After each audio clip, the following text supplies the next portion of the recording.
ngayong araw ang ikalawa at huling batch ng Polytechnic University of the Philippines College Entrance Test o PUPCET dito sa PUP Main Campus, Santa Mesa, Manila.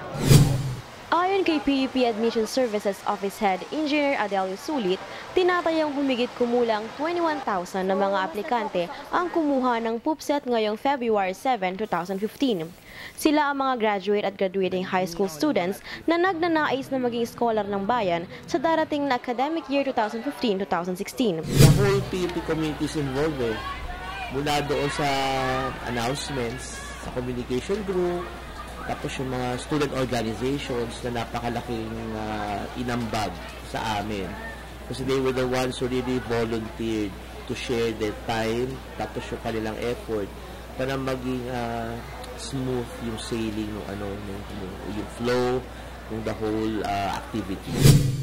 Taon-taon ay tumataas ang bilang na nakikipagsapalaran upang makapag-aral sa sintang paaralan. Nitong nakaraang naganap na first batch na exam, humigit kumulang 22,000 aplikante naman ang sumubok na makapasa at makapasok sa PUP. Samantala, inaasahan na ilalabas ang resulta ng PUPCET sa darating na ika-9 ng Marso sa PUP website. Bumisita lamang sa www.pup.edu.ph. Ako po si Sara Obnamia para sa The Observer Flash Online.